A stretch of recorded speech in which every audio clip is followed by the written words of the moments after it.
Welcome to the dressing room with our Arabiya News. You have a special guest today with over 450 appearances, 48 goals, played for Forest, Newcastle, Spurs, Villa, England. He was a League Cup winner 2007 and 8, thanks to me, taking a penalty away. And PFA Young Player of the Year 2002-03, Jermaine Jenas. Thank you very much. Welcome. Thank you. Welcome to the Mad Gang. Is JJ the first guest? I think he is.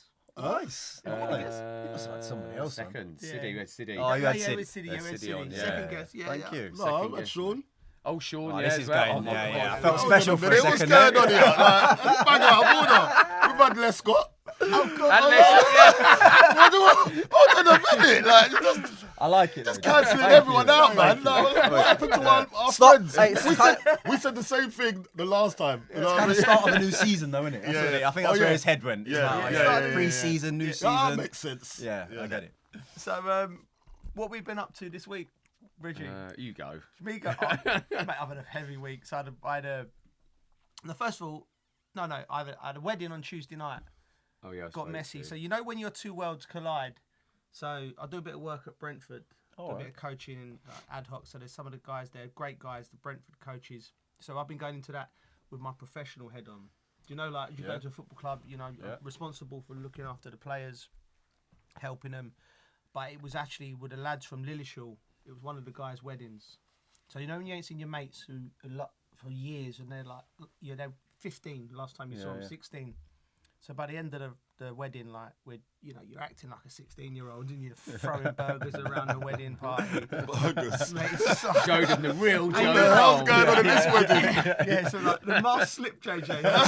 This is what this is good for. 'Cause I feel like people can come here and say, that, you know, I'm. Yeah, so that happened. Ended up in the back of my mates. The wedding finished at 1 a.m. And then you don't want to stop, do you? Like Tuesday night in Manchester, so we're searching. One of my mates is a delivery driver, so we had a white van. So we'd about 6 of us in back of the white van driving around Manchester looking for a bar. What the hell? Yeah. What's going on here? It was a great night, mate. It was a great night. We've seen your old mates. Yeah. It was fantastic. Done that, mate. Nice. That was good. What else I do? I had the boys played a tournament Cool. in Bedfont. Both of them on a Saturday Saturday and Sunday. Bedfont. That's Bedfont, near in Feltham. Ah, my neck of the woods. Yeah.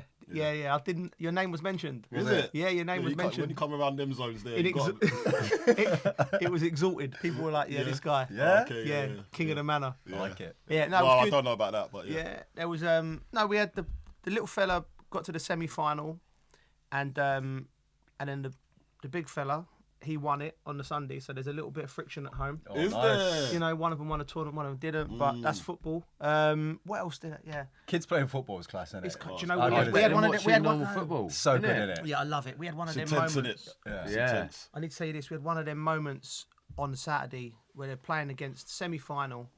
This kid's got fouled. There's a foul. The ref didn't give it. Fella's chirping up at the ref, and it was getting a bit heated.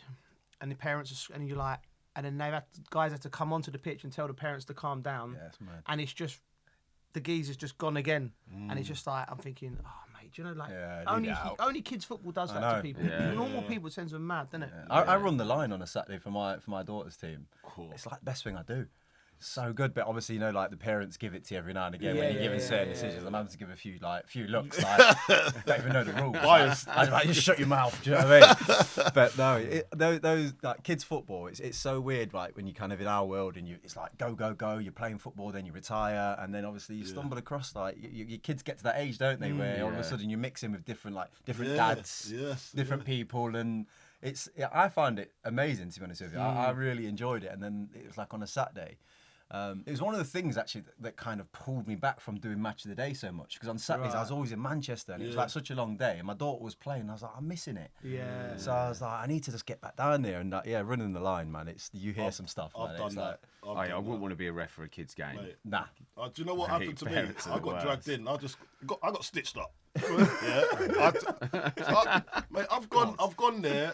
I'm all like, I've got designer wear on. Yeah. It's a bad start. Yeah, so I just no, because I was gonna just watch the game, then I was gonna be off because I had something to do. Okay. So what did you have to do? I had things to do, man. On a Sunday, you know what I mean? Let's go to church. So I was dressed to the nines, innit? And then no one, like all the other parents, I think they'd had their turn to do it. Right. Okay. I was the only one. I'm like the guy that not interested in it. I've come in designer wear, head to toe. They've asked me. I've gone. You want me to run the line like this? I said, they go, Carlton, you've never done. I was like, do you know what? I'm gonna do it this time. Your turn. Mate, I'm on the side on the grass with my Travis Scott's on. Yeah, That's not gonna work. And the worst thing about it, I said, you know what? I'm not moving from this spot, but because I've never done the line before, mate. It's hard work, you know. I know. Mate, you gotta keep on lining. Listen, I was getting all the calls wrong because I couldn't keep up with the team. So when they're bolting for, I'm like, oh man, and I'm there hobbling. And I got to hobble with it. That's why I don't do it. Yeah, it's easy way to get out of it. Yeah, but I did say that, but I had to do it this time. What do you mean? Is the way you get out of it? Well, I can't run, can I? What do you mean you can't run? I've seen you bouncing round places. Oh, mate, I've seen you. That's under the influence. I've seen you dancing on the ceiling. You fooling. Yeah, but I wake up in the morning, mate. I can't get down the stairs. Mate, I call you Lionel Richie, mate. And you enjoy pain. There's a difference. Do you know what I mean with us lot? So running the line, that's a no-go for me. But it's nice to go and watch the kids and that. But I get so frustrated at kids' football because when you like my son, I tell him something. Now he's playing academy football. But when I used to tell him something, he's actually good. He'll go and do it. But then some of the other players are not as good, and he gets frustrated. I can see he's getting frustrated, so I'll get frustrated too. Yeah. And I'm like, oh, why didn't he just pass the ball there? Why didn't he do that? And I'm thinking, you guys are kids. Yeah. I'm talking to this guy like he's a man. Like, I'm thinking, did you see that pass? How did you not see that pass? It's bang out of order, isn't it? So, and that's why I can see why parents get really frustrated. Yeah. And they get all uptight on the side of the pitch because you can see, and you want your son to score, didn't you? Or your daughter to score. Yeah. So he's like, pull it on the plate. Why are you so? He's so greedy, man. He's so greedy. Demands. My father-in-law, he's the worst as well because what he'll do, mate, he hasn't got no filter. Right. So he'll just say what he sees, yeah. And doesn't realise the parents. Doesn't are realise. next to as well, mate. So Yeah, as soon as my he mum's says done it, the I'm like, same. I'm like Homer going into the bushes. Like. You just got to be quiet and let him enjoy And the then I'm like game. to my missus, I'm like, come on, calm him down. It's embarrassing us. He watches this as well, and Pete, he knows. He just got no filter. Good old Pete. But yeah, what else have you been on? What have you been doing? Like you usually. It's been quiet this week. You've been quiet. What's that? I did get a. I played golf. Yeah. And then I went Joel Domit's 40th. Yeah. This is the cheese sandwich story. The cheese. What have you got to bring up cheese sandwich for? Right, look, it was a good party, to be fair. It was good. Sam Thompson turned up. You know Sam? I love him. Yeah, what a great guy. lad. He just done that challenge. Is it cycling and running? Yeah. Did he? But like, you know, everyone walks in, don't they? Say, "Oh, mate, amazing." I was just like, "You made a meal of that, didn't you?"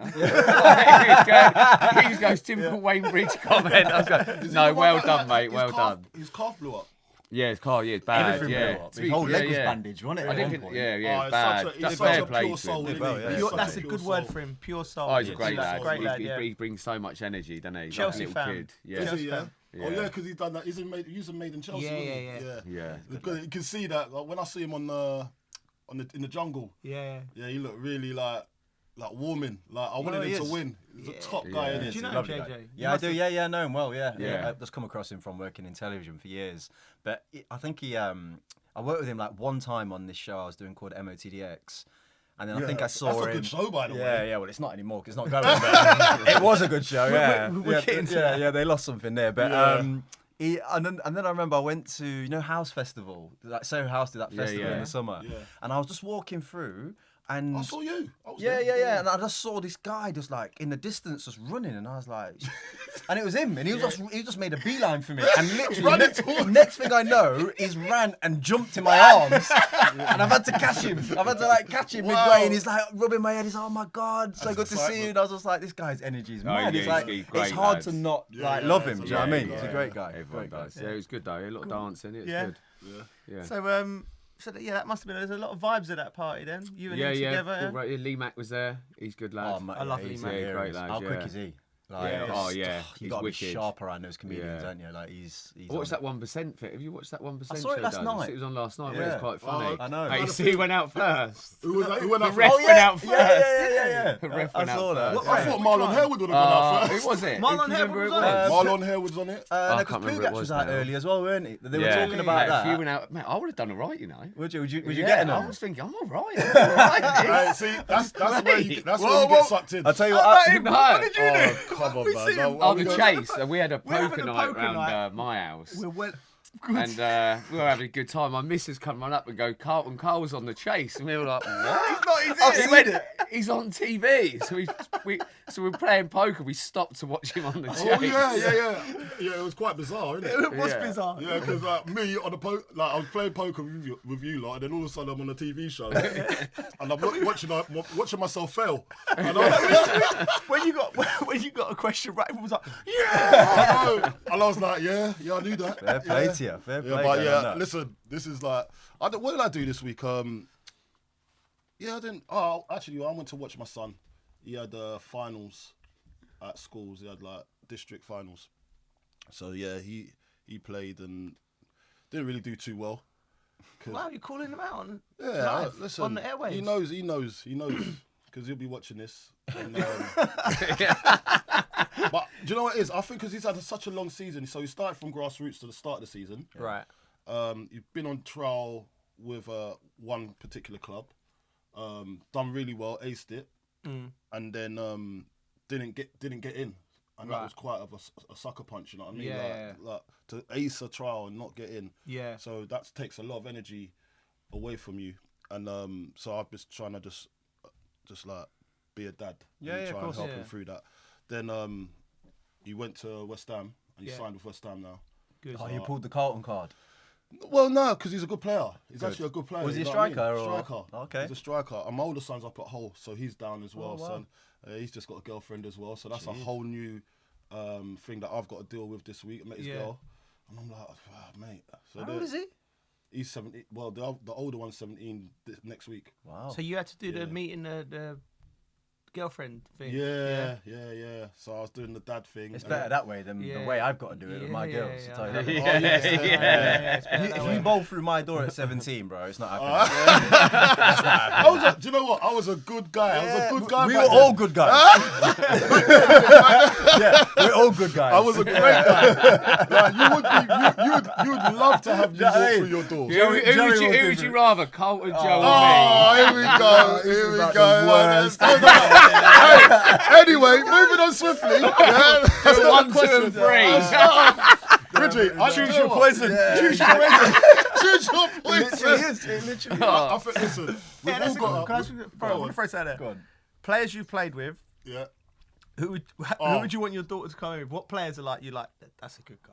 That's a good Mason guy. Mount. Mason Yeah. Mount. Michael Did you Carrick. play with him? Scott Parker. Yeah, Scott good guy. Parker, Yeah, yeah, Scott I'm Parker. going Scott Michael Parker. Carrick. He like Michael Lionel Carrick's a Richie. good guy. Michael Carrick. Yeah. Good guy, good Yeah, guy. Michael, yeah. Solid guy, Carrick. You know, the thing is, like we all know, we've all been on like Christmas parties and so on. And you know the ones that you've tried to drag into a few situations, man, Carrick was just solid. He was just like, one of those guys, you come out, have a good night, but then he's just going home. Yeah.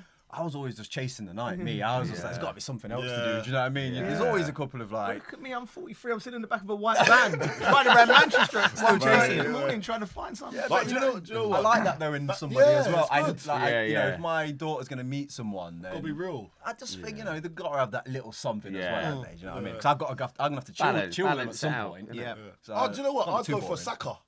I wouldn't mind. Bukayo, yeah. Bukayo Saka's a lovely kid, isn't it? What about the opposite? Christian boy? What about the opposite? Who's not coming through the door? Oh, mate. I'm not, definitely.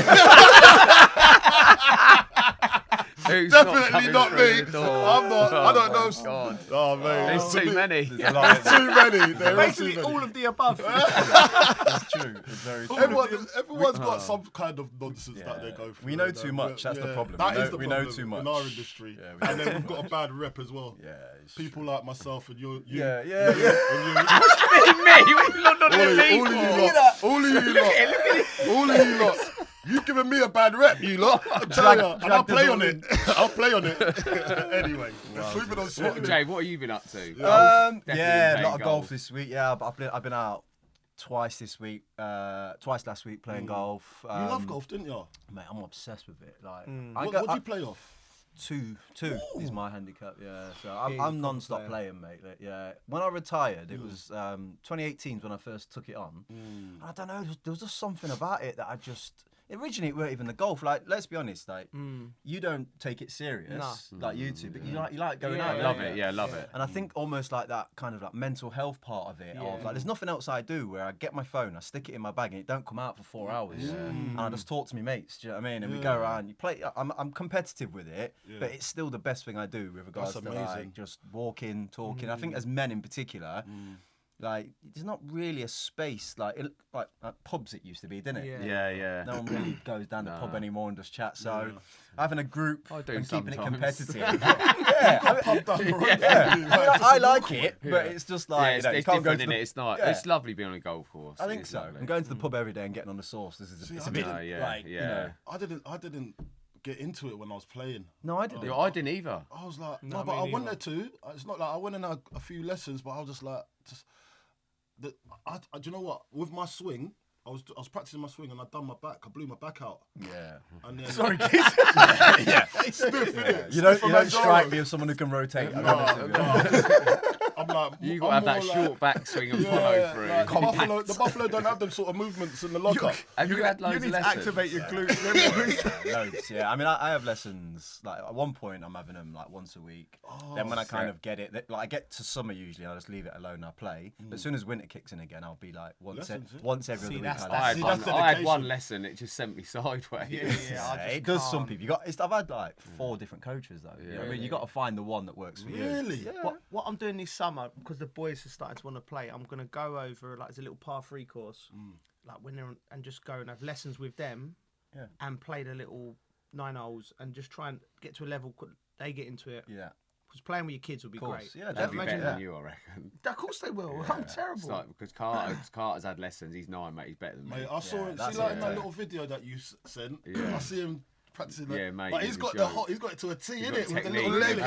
Yeah. Really? Kids are free though, aren't they? That's why kids are free in their minds. Whereas we're like, gotta get it here, and you think about it way too much and that messes I have like my life flashes between my eyes by the time I hit the ball backswing. There's so many things going on. I'm like, That's it, like baseball, you know. I played with him in Tell, like about was it 4 years ago now, or something like that, at the Shire in this golf day, man. These two are giving gimmies that are like off the green.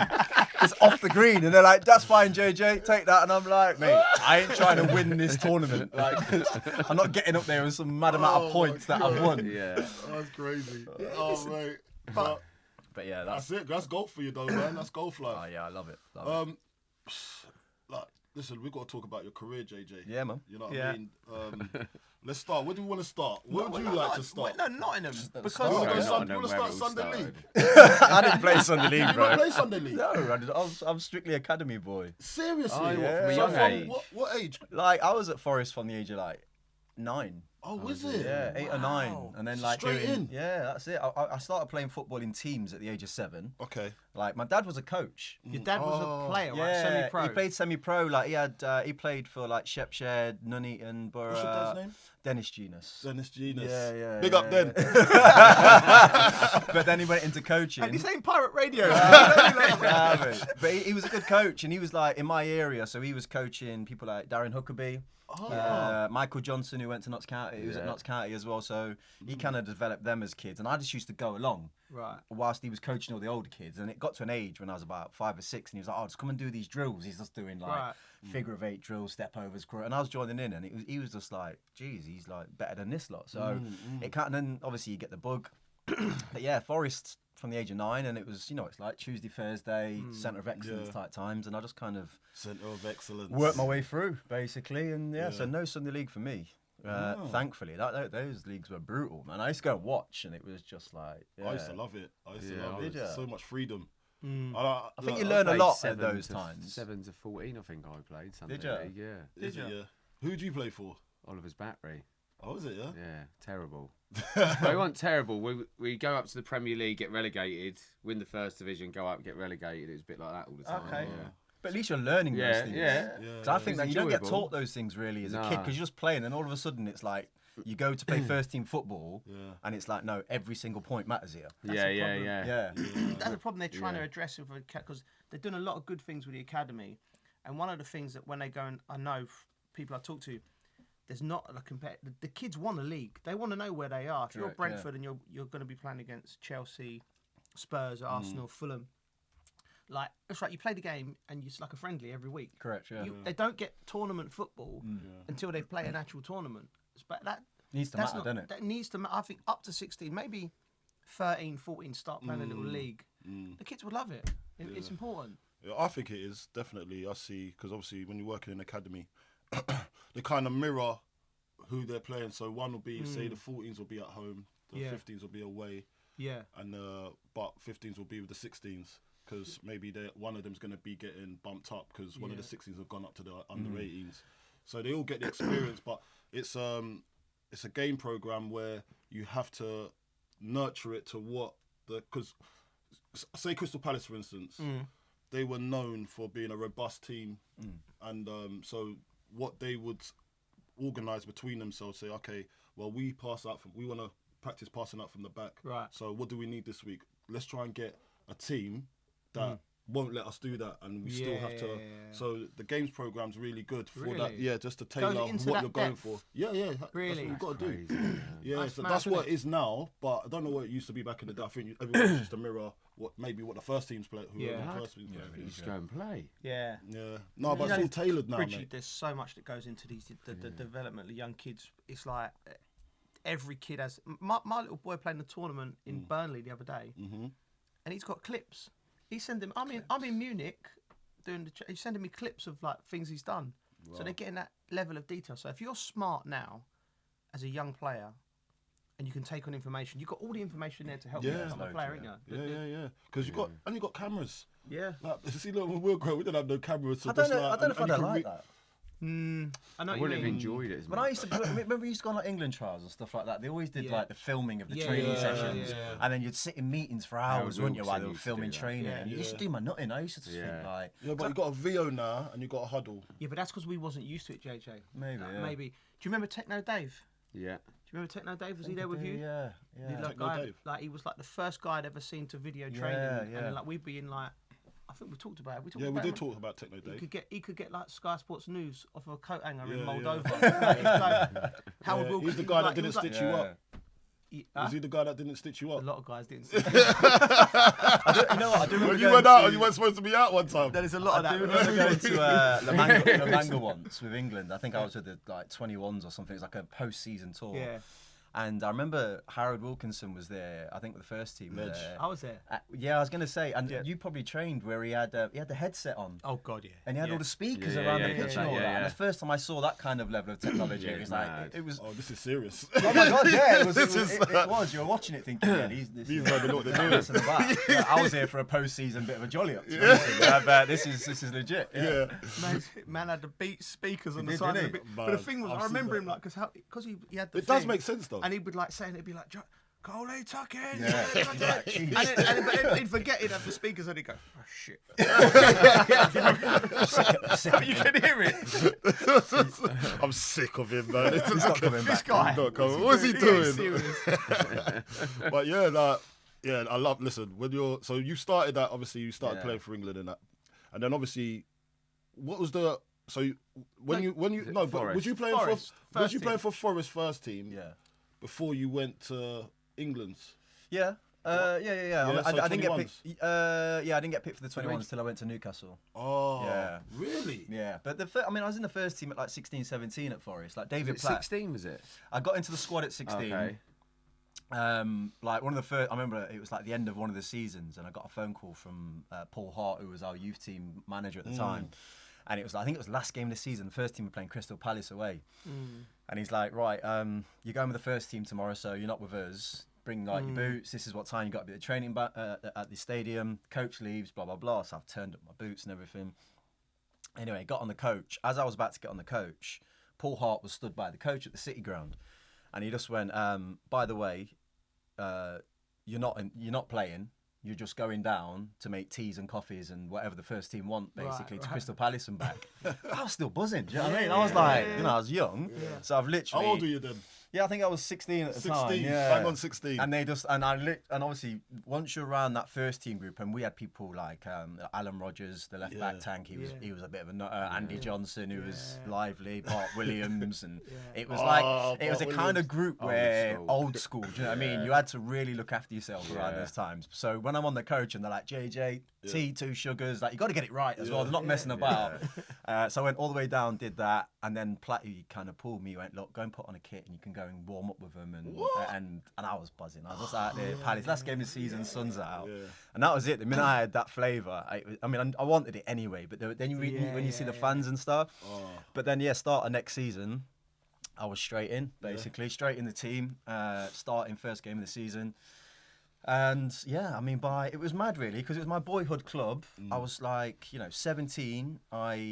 I was given the armband as well. I was captain of the club at 17. At 17? That's mad, that's incredible, James. Yeah, it was mad. Incredible. I think it's When still, you think of that now, I know, it's mad, Captain. captain of 17. Nottingham Forest at Yeah, it's 17. unbelievable. Yeah. Really, That's isn't like, it? was do you know mad. what, that's like Jude Bellingham status. Yeah, it was insane. I think that my younger years, I was very mature as a footballer. I was very fearless. Do you know what I mean? And also, I think the beauty of being at a club like Forest, like you was at Chelsea, weren't you, at a young age and stuff. So.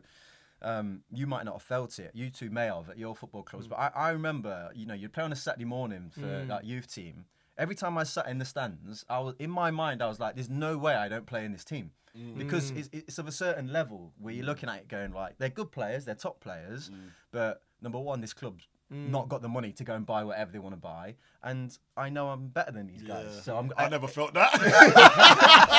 I didn't think that either, to be fair. You was watching Franco Zola. I was watching Zola. It's just Jimmy eating Fernandez that's what I'm back saying. then. But that's what I'm David saying. Johnson. I'm thinking, oh mate, I've got my work cut out. That's what I'm saying. That's why I always used to say to kids, like when I was at Spurs, I was like, get out of here, go and play Championship football or League One football or somewhere where you're gonna get some confidence. I was like, I was thrown in, like, and when they gave me the armband, I remember they pulled me and. I'm thinking I've got to go back into this dressing room, and there's like Ricardo Schumacher's in there, and like experienced pros. Do you know what I mean? And I thought, are they going to respond? How did they? They were brilliant. Yeah, and can I ask you, what do you think that was in you at 17 for the manager to go, that's my captain? Was it your dad? Yeah. How long was it? You made your debut. Yeah. How long did you got made captain? I reckon it was within 2 months. Oh. Yeah, pretty much. So they It was lined you up close. early then. Yeah, because look, as you get older, you realise a couple of different things. You know what I mean? Like, I was always going to be the one where Forest were going to make their money, because Forest was struggling at that particular time, I think, and there was talk about the club going into administration, or they were trying to sell it or something. And I was, even just coming out of the youth team, I was their most prized asset at the time. So kind of when I look back on it now, I'm like, there's some smart stuff going on with regards to like make him captain, that'll add another million and stuff like that. But at the same time, you still got to be respected by your peers. You know what I mean? In the dressing room. And I think that I'd captained, at every level for England in my career, from the age of 15 all the way to 21s. I'd captained, all my youth teams and so on. So I knew what kind of like leadership and all that was about. And it was just a matter of, like walking in and just owning it a little bit. And then I think when you go into the game and you're on the pitch, you just do what you do, don't you? Yeah. And then everybody was like, oh, he can handle it. It's fine. So, yeah, it was a mad experience, I think, still to this day. I'm the youngest. What kind of skipper were you at 17 when you're talking to the older pros? Like, what would you say to them? Nothing. You got to run. You got to run more. Yeah, I think like when you go onto the pitch, you just naturally start doing stuff, don't you? I wasn't at that Lead by age. example with Yeah. your You actions. was a talker. I was on a the talker, pitch, yeah. like, On the pitch When I we played was. for England, I remember. Yeah, on the pitch I was definitely a talker. Yeah. I think in midfield, you're always trying to get not other people to do your work, but the more talking I do, the less running I I have to say do. that to these kids now. Yeah, and that's the bottom line of So it. you got that at an early age. Yeah, I think I figured it out. Yeah. See that's what any of these kids that's watching this, like when we say talk more, there's a reason, because it's a form of defending. Yeah. Do you know what I mean? So you don't have to go and do. You're helping everyone as well. Yeah. Of course You you're are. talking, yeah. I had a big awakening when I went to. I used to go on England trials, and I was so shy. And being at Forest, like we had this thing at Forest where Paul Hart wouldn't let you have a boot deal for years, basically. So we were sponsored by Umbro, and like Umbro would they eventually got rid of the Speciale, which was their best boot. And then they had this dead boot. It was terrible. And Blade. I don't know what it was, but like yeah, I remember it was that. dead. It was horrible. And I've turned up to England and I'm like dealing with all these players that play for Arsenal and Liverpool. They've all got boot deals. And you know what it's like? You used to stand in a tunnel, look at a boy's boots and be like, he's dead. He's getting ran today. That's what it used to be like, isn't it? He's not getting it today. Bobby Basic player. So I was like, I've turned up, confidence was low and all that. But then, Do you know what? Like, that's another thing as well, isn't it? Yeah. When if you don't look the part, course. sometimes you don't feel the part. oh mate, these guys are turning up with the new R9s, the new Vapors. I had some dead Makes big a fat difference. Umbro on, and I was just like, oh, here we go. Baggy boots. Yeah, it was horrible. But I remember watching Pennant in training, and I was so pent up and so like anxious and desperate to get in. Pennant didn't give a. He just didn't care. Yeah, he just doesn't Yeah, care. we had one training session as kids. He just stopped training, and the coaches were like, "What's going on?" And he went, "I need a Mars bar." And I was like, What? I was like, what? He went, "I need a Mars bar," and someone went and got him a Mars bar, and then he just lit it up. And you know, watching a bit of his mentality, I just then started to kind of create this. Like I called it. Are you allowed to swear on this podcast or not? They're going to bleep it out. I'll call it an FU mentality. Right? Yeah. So I was like, in my mind, I was like, okay, I've got to create something here on the pitch. So I called it like my FU mentality, which meant basically the minute I step onto this pitch, I'm just shouting at everyone. So I'm just, it's like, give me the ball, and people just started to react to it. Like people just like, I'll just give it him, let him do it. And then I started to control games more. And I think that that level then made me realise how important communication was on the pitch. That's So that's how I started to develop it. That's brilliant. For a young man. Try and say that to my kids as well. Scream for the ball. Yeah. You'll get it. They don't understand the If they impact don't of give it. it to you, just carry on. Because Yeah. if someone does scream at you, you will give it. Of course you If do. they're in the space, you will. Of course you do. And then you've got to be able to kind of like, Right, okay, make you've the given right- it me, and then you start to become the go-to person. And in midfield, it's more important in midfield that you've got a voice. Yeah. Because there's so much going on. I was talking to someone about this the other day in terms of like how much the game's changed. And, you know, I think one of the reasons why we see a lot more young players now is because I feel like the fear has been taken out of football.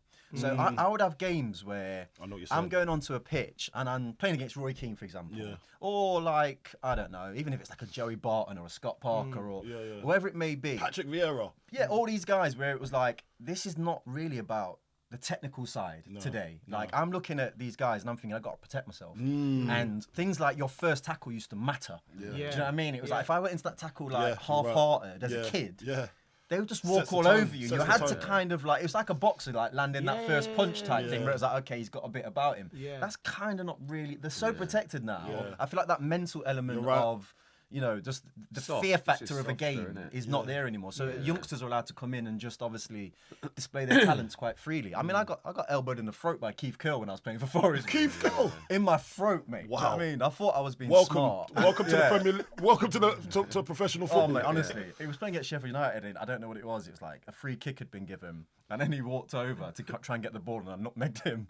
And I went, Megs. And I thought, And you said Megs. cheeky little figure. Signing your death warrant. Cheeky little figure, like doing that at Sheffield United. And then at a corner, I was so fresh, brand new, necks all up in the air. What's going on? And he just went, Bosh. right in my windpipe. I couldn't breathe for like 2 minutes. And he was just like, he said something to me on the way by, like, you'll learn, basically. And I was like, get me out of this league now. That is ruthless. Because that championship, it was like Paul Ince was in there at the time. You had Keith Curl. Remember the guy used to try and break people's legs all the time. Millwall. And Wolves. Yes, him. Yeah, I He know was a you right mean. back. Aussie guy. Yeah. You know exactly what I'm on about. Yeah. It was. So you learnt your lesson. Whereas if it was in today's game, you'd probably carry on doing it and giving them loads, wouldn't you? I think Oh, mate, mate, no gonna one's get doing anything. smashed. Yeah, VAR's going to catch you, mate. Good luck. Mate, even I I can imagine what was that for you. Mate, I might as well have gone on a picture of Target on my back, right? But listen, David Batty done me, right? And he got sent off, actually, because it was just like, honestly, JJ, I've got the ball up some pot, I've turned into him, and he's a forearm smash like that. Like he's even like, bang. Yeah. My head spun round like that. I'm on the floor, but I bounced straight up, and I just grabbed him, pushed him, right? He got sent off. David O'Leary went mental.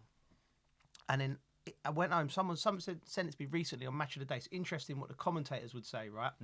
because straight away the commentator's gone, oh, the young man's got up there and shown his petulance. He needs to learn that side of his game. It's a man. And then as the commentator's saying that, you're seeing the replay, and he's spun me with the elbow in my face, and he's doubled down. The commentator, he's gone, yeah, David has caught him, but he's poor from the young. Oh, mate, he nearly took my head off. It's mad. Mate, you always took a Muscat challenge was that well. kind of You thing. did. Oh, Muscat. You always took a challenge well. Well, I had but to. you used Yeah. to get smashed all the Was it time. I remember Robbie England Muscat? training. No, Kevin. I think. Kevin Muscat. When you got smashed proper a few times, mate, and you took it well all the time. And you did. I always got taught as a kid, never show them you're hurt. Yeah. Like that was it. Like because the way I wanted to play, I was always gonna, I was always gonna get smashed. Yeah. The hardest tackle I've ever received was from Scotty Parker, though, Was it? mate. He spun me in the air. I thought You took flight. he smashed me at Stamford Bridge. I thought I was at Craven Cottage. I've seen it. I've seen this one actually. You were still in Fulham, but you didn't know what stadium. I knew I was in the borough. He's hit me, right? But the thing is, right, it's on YouTube. Like, it's got about 1 million followers. Like, my mates, when we're having because it does look funny. Million My mates, views, when we're having a booze or something, they'll be like, yeah, buzzing. Look at this. I've gone to receive it on the back foot, and usually I'm aware, but he's come. And as it's turned, he's hit me and the outside of my foot, and he spun me and I've landed on my head. Spun me upside down. No yellow card. Yeah, nothing. none of that. I remember I sent you a So picture. free I hit. think I sent him a picture about 3 weeks ago, not 3 years ago. I think something like that. Where I don't know. I think it was Chelsea against Newcastle, and I don't know if he was doing the game or I was doing the game. But I found this picture of me and Butty absolutely mullering. Butty's come over the top. Joey's like about to see the ball. Butty's like right over the top. I've gone low. He's just getting sandwiched by the both of them. I was like, I sent him a message saying, "Don't try those step overs at St James's." Oh, wow. That's all that malarkey round here. Yeah, none of those step That's overs. brilliant. Mate. Yeah. Yeah, if these kids, mate, listen, for all I was you saying young number 10s, I took the hits for you. I took them for you. Now you're protected. All these laws you got now. I was saying it was Kevin Muscat. That's Kevin it. Muscat. You're right. Yeah, That's brilliant. absolute animal. But yeah, good But times, man. so you went to Newcastle. I didn't realise it was that early. How Jake. much you go for? What was the transfer 5 fee? mil at the time. 5 mil at the it was- time. yeah, maybe, Would that be in today's market? Yeah, well, it may be the third most expensive teenager in the world. Behind, Wow. like, Wow. R9, Brazilian R9 was number 1. Then Robbie Keane was Inter Milan number 2, and then it was me going to Newcastle. Wow. So it was like, it was massive at the time. But when I look back, I didn't feel it. But Yeah. I remember, like, you know, the best parts of it were, I mean, I told like the story about kind of, you know, when I got the phone call from my manager, come in, and he was like, we've had 3 offers. David O'Leary wants to, because Leeds wanted me, they offered 5. Ferguson had offered 3 million because he said it's a privilege to play for the club, so he's only offering 3. Yeah. And then they were like, "Oh, Newcastle's offered 5, so and the car's going to be here in like an hour." And I was like, "It takes longer than that from Nottingham." And it's mad. Like Shaka Histop's brother was a driver. He picked me up. I know, Really? it's mad. Yeah, he picked me up. Like Shaka. I He's a cleaned ledge, Shaka's by the way. boots. Did you Did see? ya? They were like size Yeah, 15. monsters, Like, how was he on the monsters. accelerator? Wait, I'm cleaning this boot now. He got me up there quick. But no, and to be fair, like O'Leary was trying to call me. My agent was taking my phone off me and was like, "Don't speak to him. You're not going Leeds or whatever." And then Bobby Robson rang me, and once he rang me, I was like, Sold. "Yeah, I was in. I was done." Oh, that's a brilliant. That. Yeah. So you just knew, I'm Premier League now. Yeah. As soon as like you get in, what was the mood like when you walked in the doors? Because who did you know there already? No. That, Shola. Shola. I knew Shola. You knew Yeah. Shola. Yeah, that so was. was you the first of? See, like, because the Ipswich boys came as well, didn't they? Dyer was there before me, So and Kieran, Titus came afterwards. Oh, okay. Yeah. All But right. yeah. So Shola was the only one I knew. And my first thing I got there, I was like, right, Shola, one of the brothers. Yeah. Where do I get a trim? Oh, mate. Oh, Where you're do I get? struggling. This is important. Shola was like, "What do you mean?" I was like, been wondering why he's been bopping around with this baby throw for God knows how long. I've just been going like that. Yeah, Blade no one. So I was like, okay, no barbers up here. I had to drive to Leeds to go and get a trim. Like, that's how mad it was. There was no barber shops. I used to have to go to That's Leeds crazy. or back to You Nottingham. see what happens get for a us trim. black people? You see what we've had to go through? The struggle was real, We've mate. got a struggle was real for us, man. You lot don't think about this, mate. I swear, I remember I went up north one time. I went up north on loan, and I was like, I think I was at Wolves, and I just went to look for a barber.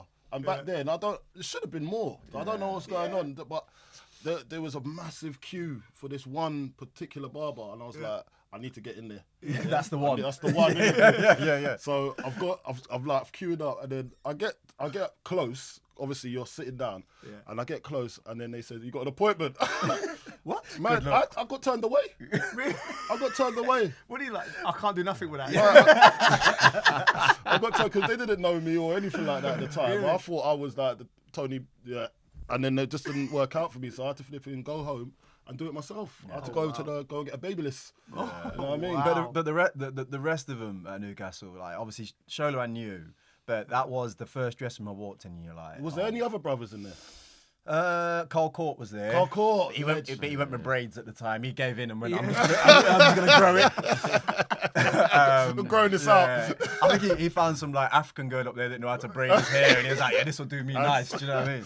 But it was more to do with like Bellamy was in that dressing room, and Shearer, Gary Speed. It was the first dressing room I walked into, and I was like, oh, these guys are not messing about. Yeah. And it was also, in terms of like games and training and stuff like that, the standard would like of expectancy. There was arguments every single day. Like you'll know yourselves. I think when you're playing with like these top players, the standards are just like through the roof. And honestly, my first 10 days of training, I still to this day say were probably the worst 10 days of training I've ever produced. Like I mean, honestly, Was you nervous? Without knowing, and like I've got like the lads like shouting non-stop. How much have we paid for him? And you're just That's like, the worst. Man, I'm thinking, I was When just the like, lads are shouting that in training. it was a I can nightmare. imagine Bella's giving you a piss. Bellows didn't Ruthless. stop. Bellows was just ruthless. But there was all these other elements as well that I didn't realise. So Rob Lee was still at the club at the time. And Rob Lee's a legend at Newcastle. And what a player, by the way. Yeah. And without knowing, Bobby Robson had took his shirt off him and given it to me. Oh, And mate. he's Shearer's mate, isn't he? Yeah, so he just I arrived and Bobby was like, what shirt do you want? I want you to wear number 7. And I was like, buzzing, yeah, I'll take the 7 all day. And then I've sat down in the dressing room and Rob Lee's just grilling me. And I'm like, wow, what's going on here? I don't even know the guy, do you know what I mean? What was he saying? He just wasn't really talking to me, and like I think when a young lad comes in, you're expecting a little bit more warmth From the do you know what I oldest, mean? from the Yeah, oldest, and guidance and so on, especially as a midfield player.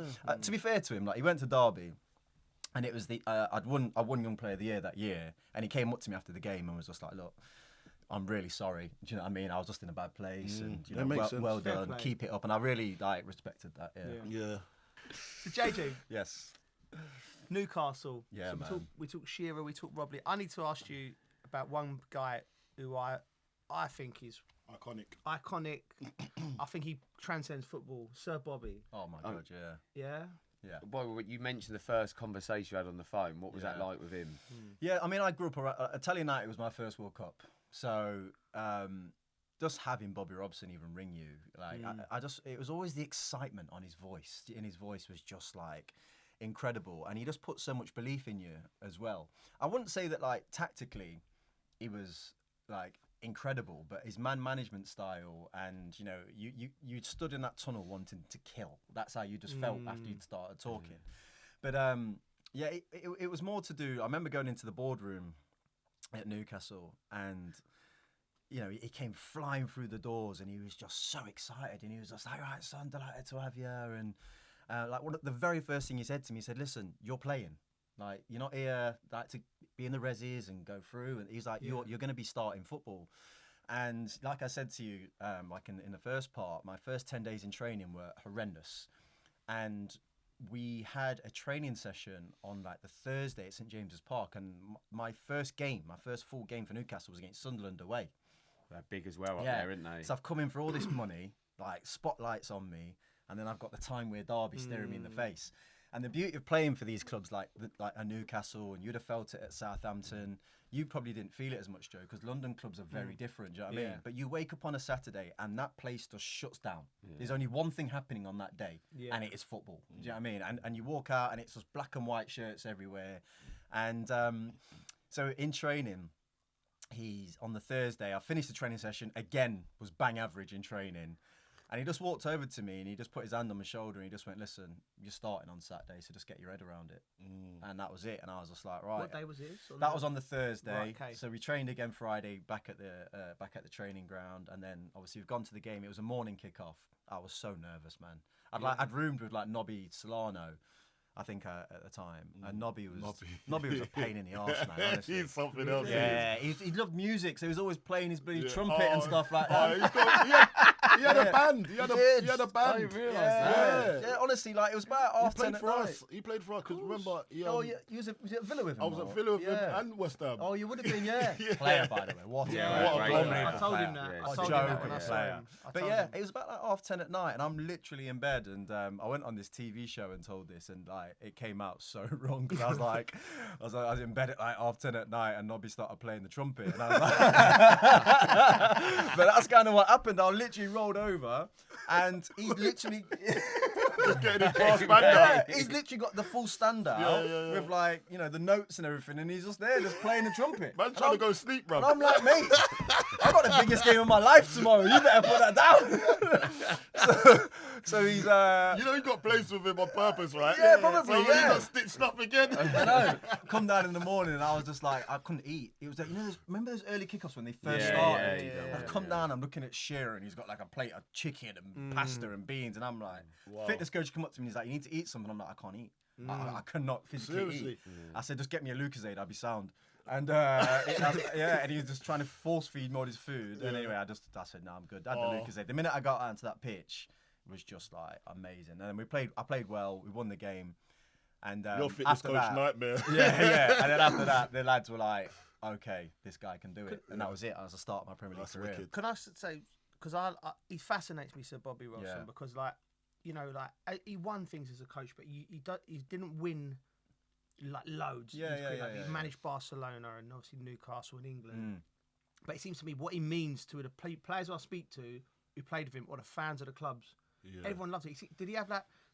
Say for instance, give me an example of when you would have got into trouble and how you would have dealt with it. Because do you know what I mean? Because we know I've heard loads about Alex Ferguson, how he deals with misdemeanors. You must have had a misdemeanor and Yeah, loads. I mean, it was in Newcastle. I'm like 18 years old. I was out all the time. But he used to have this thing with me where, like, I don't know, he was almost like a father figure to me at that particular time. Like, I remember, like, one of the first things he said, like, when my mum brought me up, he was like, look, we're going to take care of him. And he'd have these little things to me where on a weekend, for example, he'd get to like Friday at training and he'd just literally come talk to me and just say, look, you turn it on for me tomorrow, then you can go back to Nottingham and I don't want to see you till Thursday. Really? And things like that. He just had these little nuggets that were great. But, one of the things, like the first time I kind of got in a bit of bother was Rio got in touch with Kieran and Usher at a concert in Manchester. So I was but it was on the Thursday. You weren't supposed to go out on the Thursday. So I was like, frig it. I said to Kieran, I'll drive, right, and we'll just go down and enjoy ourselves or whatever. But like, I'm not drinking because we've got the game at the weekend. So drove down there and like Rio's on it, Kieran's like everyone. I think Kieran was injured or something, and we went to the MEN Arena, watched Usher. Then Rio's like, come on, let's go to. There's like like where there was those bars. There's always one bar that everyone went to that was in Manchester on one of those docks somewhere. Anyway, I'm in the car on the way back, and we get to train on Friday, and Bobby just walked over to me, and he just was like, bearing in mind it's the day before the game as well now, and just straight away just went, you have a good night last night? Wow, and I was he's just like, clocked. how do you know? This Do you is know what I mean? before internet, people. Like, this is like before like. But you have to Twitter remember, like, and him all and that. Ferguson were tight. Yeah, and Ferguson yeah. knows everything that's going on in the area. So it's Yeah. like simple, really. But I don't know why you think you're going to get away with it. So he just went, you have a good time last night? And I was like, yeah. He went, you're not supposed to be doing that, don't you? I went, yeah, I'm sorry, Gaffer. And he actually said to me something along the lines. He went, listen, if I had a barbecue at my house, like, I wouldn't invite him, and I wouldn't invite him, but I'd invite you. Right, okay. And it was like one of those ones that like tapped into your soul because it's his way of like saying, I care about you. Do you know what I mean? Like, and I would bring you close to my family. See, that's genius. And then he was just like, just don't let me down again type stuff. So he had these little things, and also he was very approachable. Yeah. You could talk to him about everything and anything, and he was so like involved in training. Yeah. It was like you just could not love him. You just had to like just get on board with whatever he wanted. I listened to Jose talk about him when he had the documentary, and this Was he not his interpreter? he was his interpreter. And Jose, like, you could see when Jose was talking about him, you could see him getting like emotional. And he said, and the guy asked him, what did you learn about football from Sir Bobby? You see Jose thinking about it and goes, Jose said I couldn't lose. he said sometimes it's something along the lines of that burns you, right, when you lose. And we all do it. Like we don't like losing, but he said Sir Bobby they lost a big game at Barcelona, and Sir Bobby said to him, listen, we need to pick ourselves up. We need to go again. That's beauty of life, beauty of football. He said, and also the way to deal with it is like they're celebrating the opposition. He said Sir Bobby had a way of feeling positive for the team that's just beat him. Do you know what I mean? Yeah. You know, so I think he just had he had the keys to life, because when he passed and he had that. Remember, he met the players before, and I was like, that's a guy that's done so much for not just that city but football. He was about the fan. He was so much about the fans. The amount of games that we lost, and he would just be like, you know, these fans have spent their money, and like, a lot of times I remember we lost the game at Southampton once, and because of the journey that Newcastle fans have to take to Southampton, he made us like go out and basically almost apologise to them. Do you know what I mean? He was always about the fans, so he always had them on board. Well, why I say like tactically, you know, as a manager, it's not that I saw gaps or whatever because I was so young, but it was just when I think about some of the things we went to Juventus at the Stadio delle Alpi when we in the Champions League once, and their team was mad. It was like Nedved, David's in midfield, Trezeguet, Del Piero, Thuram was there. They had a proper team, and it was probably like my second or third game in the Champions League, and like our team was attacking. Like our defense, when I look back on it, is like I don't know how we got where we got. Really, that was all it was, and we've gone there. And for some reason, he's decided to put Andy Griffin, who was our right back at the time, do a man-to-man job on Nedved, and Nedved's just gone, "You're all right." He's just sacked it off and gone to the other side, and Griff's like on the other side of the pitch. I'm right wing, getting absolutely mullered down this one side. It was just like he always just did mad things like that. But as a manager, honestly, at that football club at that time, all of us loved him. Every single person loved him. And when he got sacked, I mean, we were fifth when they sacked him. Yeah. But there was this thing about, I mean, they called us like the Brat Pack, basically. There was like me, Kieran, Bellas, and Carl Court, and a few others. We were just young lads enjoying ourselves in Newcastle. That's all it was. But they brought in Souness to absolutely dismantle us. Dismantle the Brat Pack, pretty much, yeah. Yeah, I remember that was when you got tarnished with that, you know, like you weren't doing nothing no different to what we weren't doing in London. No, none. It was just that I can ask you about that goldfish bowl at Newcastle. Yeah. I think when you left the club, you said recently like you felt that. Because you come to London, but did you feel like it was hard to sort of get away with it? Not get away with things, but live your life? The polar opposite, Joe. Really? Yeah, I mean, the thing that annoyed me about that statement... keys to the city. Yeah, the thing that annoyed me about that statement was, like, I never said it, number one. Right, okay, sorry. No, it's fine. It was just, like, in my eyes, it was kind of like Graham Souness's way of softening kind of, like, the blow of losing a young player. You know, I was a young player who was still playing for England at the time, and it wasn't a good look on the club because I was like, I need to get out. If I wanted to go to the World Cup in 2006, which was my goal at that time, I knew I couldn't be at Newcastle because I could feel it going the wrong way. Their focus was too much on like destruction rather than like how do we build a great team. It was like Craig Bellamy is a nuisance, like so, and you don't get on with Alan Shearer. So he has a reputation that he doesn't deserve sometimes. I love him. I also don't care. Like, he's a freaking sensational footballer who, if he's in your team, like when you play with Bellas, you don't understand how rare his type of player is. Where every single day, every game matters. So, you know, getting rid of him, then got rid of Laurent Robert, who was a bit rogue, but he was like creative genius. So it was all these things that were happening where you were just looking at it going, this is not, like, we've got a good team already and you're breaking it down. Yeah. So I knew I needed to get out. So that statement kind of came from that. But because, like Carlton says, like, I'm playing for Newcastle in the Champions League at 18. I'm telling you now, there's some stuff up there that people know that never came out because that city protects you. Yeah. Like you telling you. Yeah, whereas I came to London. Yeah. Exposure. Swear to God, my first night out, I hadn't even played a game for the football club, right? And I think we were away with England, and I literally signed for Spurs whilst we were away. I landed back at the airport. I went straight to Waltham Abbey or whatever, and there was about a week before the first game.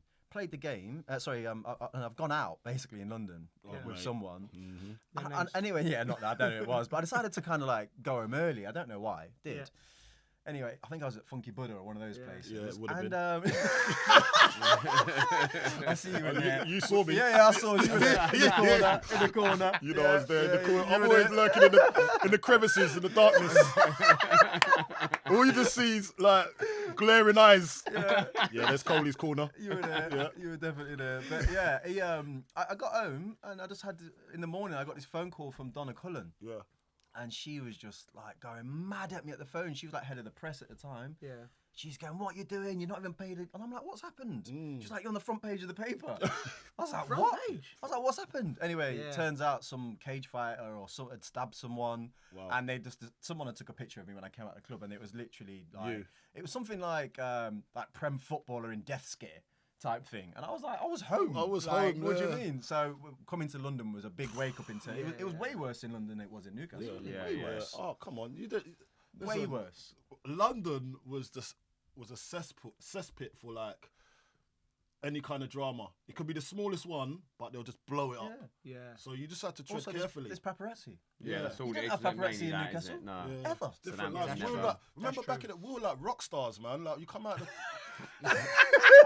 All right, Jimi Hendrix. I definitely want a rock Mate, star. I wouldn't mind being one, like, but I Mate, definitely I want. was like, I come out, I've got my guitar on my back. That's an insight to this man's head. That's where he's at. I've just lit him up there, and He's a bit like, I remember those days. Yeah, the good times. Yeah, but yeah, we had wild times, and it's not the same no more, obviously, because you got phones and clubs and that. So as soon as that started happening, I just fell back. I was like, this ain't for me no more. Stepped into the light. Yeah, I was like, when you start getting photographed in the club, like I'm like, nah, this ain't for me. This is your safe space. Yeah, it was just a little bit like when we started getting the sat navs on our back when we was running on the pitch. Yeah, And they would yeah, test.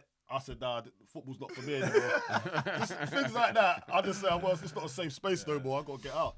But Bobby was a great. He was a great. see with Bobby, like, so you talk about his coaching and was he just more of he just inspired you I think so, yeah. and the whole team as well. So he had different techniques to get the best out of different set of players. But also his history. You know, he would talk you Oh, about players that he's had and stuff. That's like what that. I would say. That's what I was going to get into. So he's the history. So he's the one that really found R9. Yeah. Yeah.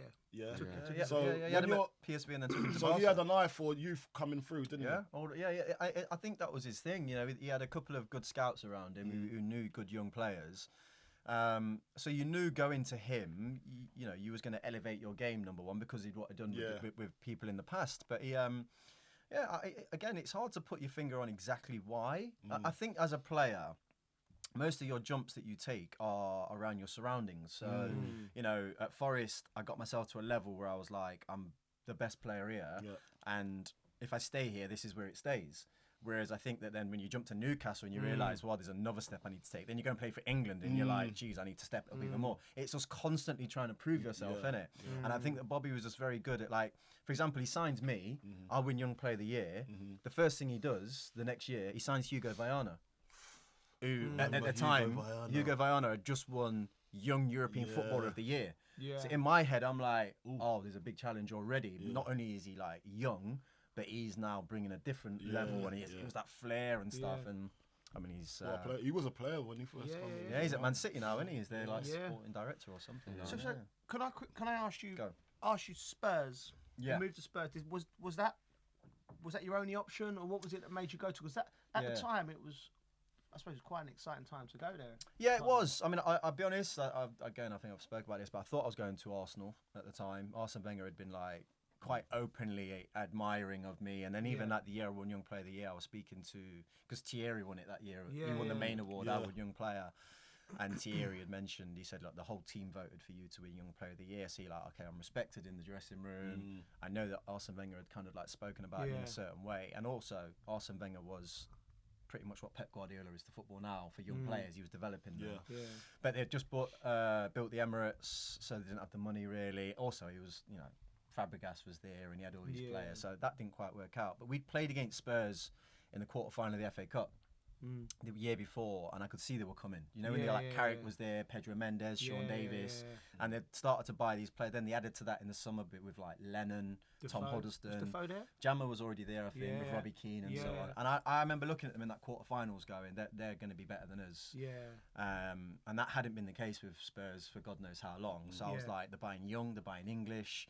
They're going to have a right go, and I knew there was interest, so I just decided, you know what, that's the place basically. But it was a big change because I went from a dressing room of what I would say is like men to a dressing room of kids, and it was a different dynamic. Like at Newcastle, you'd finish like half time would come, and honestly, most weekends a chair's getting thrown across the dressing room somewhere, like Speedo's going mad at someone, and it was so the accountability was high. It was like, you know, if you weren't playing well, between like Speedo, Shearer, Bellamy, like someone's in your face saying you need to sort yourself out and digging you out personally. Then going to Spurs, it was like, I don't know what your lot's dressing rooms were like, but I remember like coming in at half time and everyone just sit there, just wait for the manager to talk. I was like, God, this is weird. Like no one's really got that a kind of accountability. And I remember like Robbie Keane, because he was one that did have it, because he'd been in old school dressing rooms as well.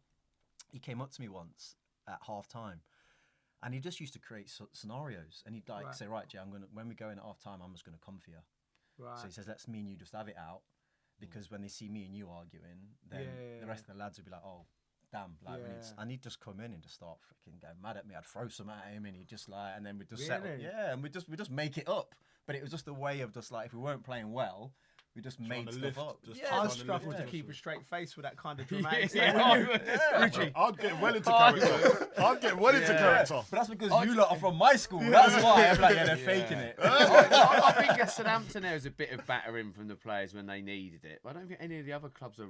Bella's obviously when I was at City, he would. Bella's would just give it to you if you like. But that's what was interesting about that Newcastle dressing room. That I don't think I've ever been around more egos. You know, we had people like Shearer who, you know, at the time he's bowling around, I am the best goal scorer and the best player in the Premier League history. Then you got people like Speedo who are just born leaders and have got like 600 appearances and so on and so forth. Won the title with Leeds. Yeah, as well, didn't he? exactly. Then you got like Ribeiro who just bowls in when he wants, but then will stick one in the top corner for 40 yards. And you know, Dyer's just like, you know, the characters were just so big. You had a lot of Mavericks in your team. So many, and so many, and it was so hard to like for the manager to navigate. But that's where he was good, because he was like, he turned a blind eye to Lauren Ribeiro being late every now and again, you know. But there was other bits and pieces where those characters are not easy to put together. Do you know what? Yeah, like when I first broke into first team, like, but I didn't see that argumentative side from the team. Everyone was on the same page and knew the common goal.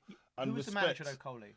Claudio Ranieri. So we worked with Claudio. I think Claudio had more of a disciplinarian side of him. So he was already. Bobby's more like he's working with what he. It seems like he's working with what he's got, so he's allowing for that. Do you know what I mean? And Souness, I would imagine, pardon me, come in and try to. He was on a warpath. But Bobby probably identified, no, that's our strength. These characters are our strength. So he's a bit smart. So when you went to Spurs, so who was the leader in the dressing room? Who would you say, or did you feel you had to go and be that leader? I had to grow into it. I couldn't do it straight away, but I think that like as I walked in straight away, to be fair to Edgar Davids, Edgar, what I loved about Edgar, you know, there was two sides with Edgar. That like one was disappointing and one was like, I can see why you are what you are. Yeah.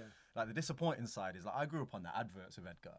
And Nike adverts. But then like when I played with him, as much as I loved him, like technically I just didn't see it. It weren't, like but is that JJ because he was at the end of his career, injuries? I don't know because I played against him at Juve as well, and when I look back, that, you know, all those tricks and stuff weren't really a big part of his game. If I'm honest with you, no, he was a ball. That's what I'm saying. So you know, but if you ask him to hit like a 60-yard diag, you could only hit it about 30 yards. Do you know what I mean? Yeah, it weren't really his bag. But when it came to like your mental capacity, I'm honestly, when we were the year we were going for top 4 and the Lasagna Gate thing, he called on a meeting. It was the first time I'd seen a player call a meeting. So he's called on a meeting and he just was like, look, he just stood there, like, he just got a shower, he got a towel around his waist, the whole dressing room's that together. And he went, look, what do you want? He said, I've done it all. I'm fine. Do you know what I mean? But if you lot want Champions League, that training session weren't acceptable. And he was very, and he was quite happy not being people's friends. Right. And I thought that was like, amazing in terms of like something to learn and to see that like we're always trying to be friends with each other when in reality it's a business and you're trying to achieve something. And he was the only one we had in the dressing room that would lead like that. So and he's achieved so much. Correct. So yeah, he was the big leader. I mean, you know what Ledley's like. To this day, I think I can count probably 10 words I've heard Ledley say. Until he has a drink. Yeah, but then you can't understand them. Because you don't understand anything. You're too busy But spitting he's on saying something. just spitting all over you like leathers. Let's go back to that. Let me get you back to your freaking house, man. Spitting all over me. Man's like got an apron, like an umbrella out. Lasagna Gate. Yeah. That was against West Ham, wasn't Yeah, it? it was. Come on, talk us through that. Like, Because we honestly. want to hear this Lasagna Gate. Explain it to the people who are not listening. Because we Yeah, don't know. I remember. we I remember hearing about this Yeah. of the morning of it happening because it was a massive game, wasn't it? Well, it was basically we win that. We're in the Champions League. 2006. Yeah, 2006, the year of the World Cup. So Yeah. we were already I above remember. Arsenal. We're above Yeah. Arsenal. It's not, all we've got to do is win the game, and like wake up in the morning, and I wasn't actually playing. I was I had a stress fracture in my shin, and you know, like when the England doctors come to see you, like before you're going to like a major tournament, and they were like, "Look, Jermaine, like." They gave me an inclination that I was going to be in the squad. Right. So they were like, you know, if you keep going on this, there's a good chance you're going to fracture it. So just don't. So, but I was with the team. So I was in the dressing room. I was in the hotel. Weirdly, it was my mum that rang me and was like, what's going on? Like, you know, apparently Daniel Levy's trying to get the game pushed back or something. So I've gone down. Lads are in bits, like, and I mean, like, you know, down for pre-match. Everyone's just like that. Really? Just gone completely. Drained. Different. You know, everyone's just a different shade. yeah.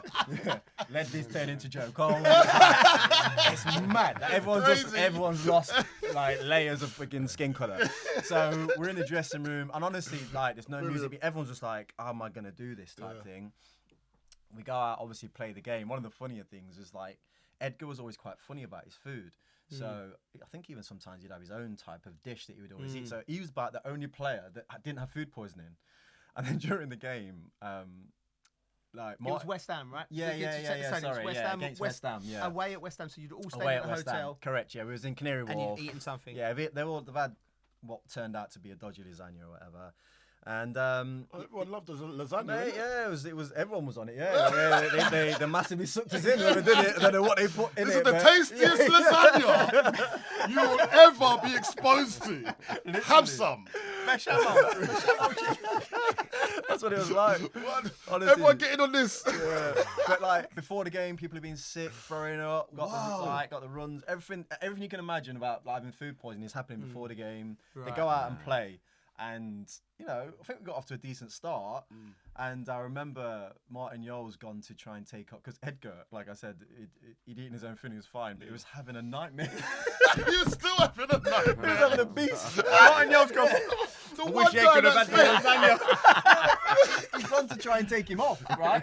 So like, you know, he's speaking to the assistant, but like numbers like nearly gone up. Carrick has come running over and gone, absolutely no chance. I'm not staying on his pitch. Really? Keep him on. I need to get off. And so like Carrick, everyone's like coming off, and then obviously we lose the game. And look, the Spurs West Ham thing is what it is anyway. But I've never hated a football club more in my life. Because it was like, I was in this dressing room and I'm like, they are celebrating like they've just won the Champions League. Yeah, that's what we do.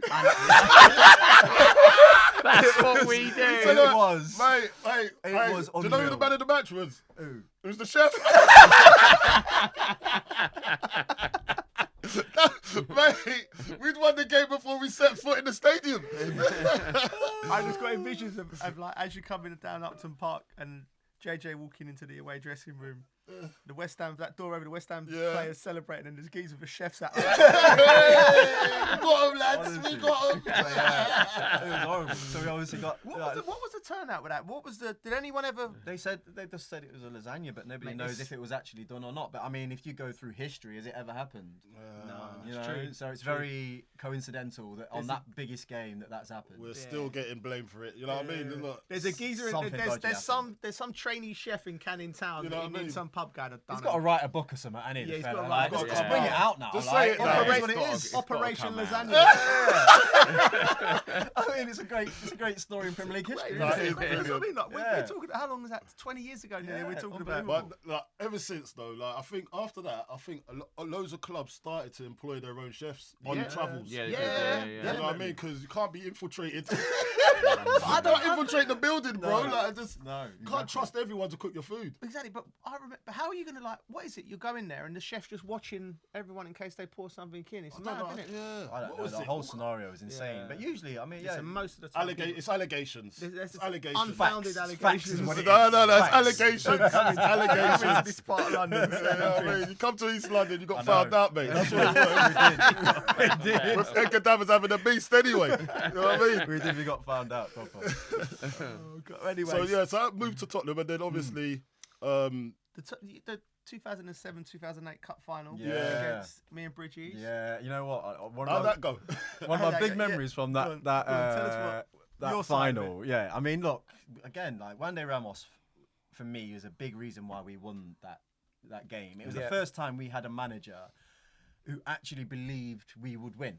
And, you know, even to the point where, even if it was delusional, you'd start every pre-season, and at Spurs, usually you had managers who were a bit like, right, you know, we'll try and get Champions League or whatever. Wande Ramos used to start every season to win the league. Right. That was just his mentality. It was like, well, we're trying to win the league. What do you mean? Yeah. Even if it didn't happen, he was trying to put that in your mind. Yeah. So going into that final, we were like quite confident we'd just beat City, who had, you know, like the Robinho times. We beat them with 10 men. Then we beat Arsenal over 2 games, and you lot was easily going to be our biggest challenge. But we were quite confident. You know, the game was. I thought, you know, we played really well in the game. To be honest with you, I think one of the things that I'll never forget from that game was against Bridgie actually, and it was in extra time, right? And I got the ball on the right hand side. Oh, you pegged it down the wing. I was like, fuck. What happened? Because me and him, obviously, like, we're high energy anyway. Do you know what I mean? And when you got like the fitness, I'm thinking about extra time. Here we go, I'm testing yeah. someone. You know what I mean? So, yeah. I'm still feeling good, and it was the first Wembley pitch as well. Remember how heavy it was? It used to slip all over the place. So like, I've just knocked it as far as I can into the corner. Me and him were like that, just going for it. I got into the corner, and he was like, Shielded "You it. prick, don't do that again." You prick, don't do that again. I was just like, yeah. Oh, man. But he's rapping as well, I wasn't he?